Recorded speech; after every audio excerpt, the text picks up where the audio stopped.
بسم اللہ الرحمن الرحیم الصلاۃ والسلام علیک یا رسول اللہ صلی اللہ تعالی علیہ وسلم۔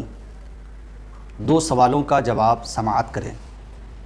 پہلا سوال یہ ہے کہ لڑکا لڑکی دونوں کا رشتہ طے کیا جاتا ہے اور ابھی نکاح نہیں ہوتا، تو یہ دونوں نکاح سے پہلے آپس میں بات چیت کر سکتے ہیں یا نہیں؟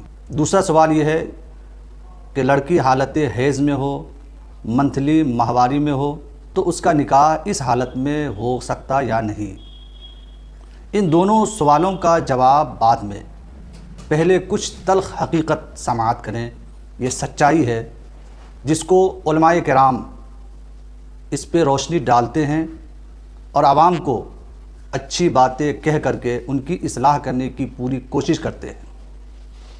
نکاح جیسی عظیم سنت کو مسلمانوں نے نہایت ہی مشکل ترین بنا دیا ہے، اور اس عظیم سنت کی ادائیگی میں حرام کاموں کی ایک لمبی فہرست ہے۔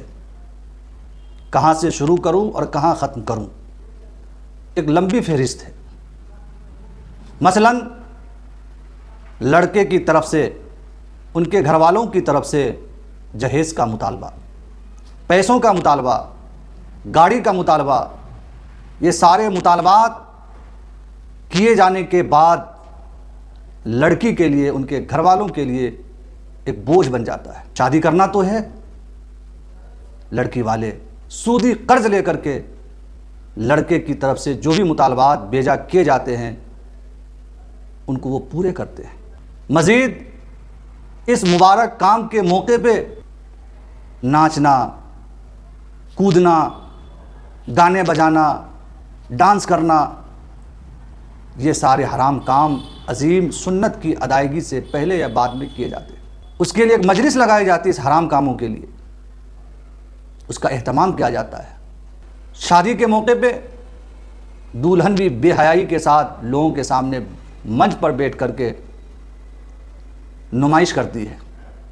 ولیمے کے دن اس کے لیے الگ کرسی منچ لگایا جاتا ہے، اس پر بے پردگی کے ساتھ وہ بیٹھتی ہے اور لوگ اس کو دیکھتے ہیں۔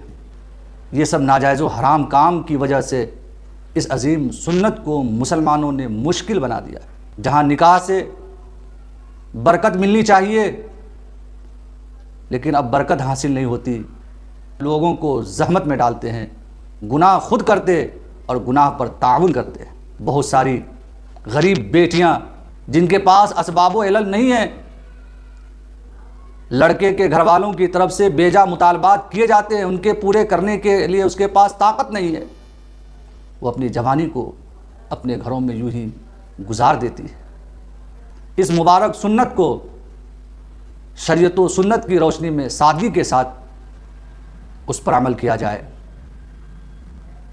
اسی میں قوم مسلم کی بھلائی ہے۔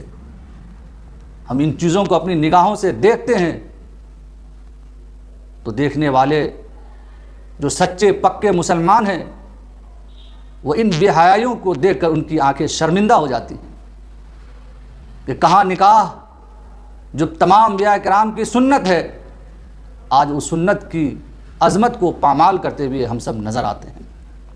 اس سے باز آئیں، خود رکیں اور دوسروں کو بھی روکنے کی پوری کوشش کریں۔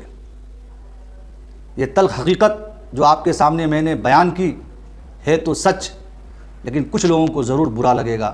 علماء کرام کا کام ہے لوگوں کو صحیح بات بتا کر کے ان کی رہنمائی کرنا، اور یہ ہم انشاءاللہ رہنمائی کرتے رہیں گے۔ اب آپ کے سوالوں کا جواب یہ ہے کہ کیا دونوں آپس میں نکاح سے پہلے بات چیت کر سکتے یا نہیں؟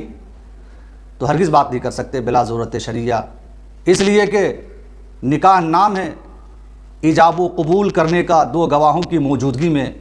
جب تک نکاح نہیں ہوگا، جب تک دو گواہوں کی موجودگی میں ایجاب و قبول نہیں ہوگا، نکاح جیسی عظیم سنت پر عمل نہیں ہوگا۔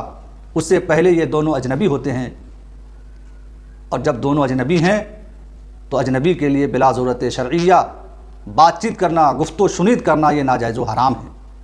اور جو لوگ چاہے ان کے گھر والے ہی کیوں نہ ہوں بات چیت کرنے پر آمادہ کرے تو وہ بھی اس گناہ کے اندر برابر شریک ہیں۔ یہ بھی عام ہو چکا ہے۔ گھنٹوں 2 گھنٹے بلا وجہ باتیں کر کے گناہ مول لیتے ہیں۔ دوسرے سوال کا جواب یہ ہے کہ اس حالت میں شرعاً نکاح ہو جائے گا، کوئی خرابی نہیں ہے، ماہواری کی حالت میں بھی نکاح ہو جائے گا، شرعاً کوئی گناہ والی بات نہیں ہے۔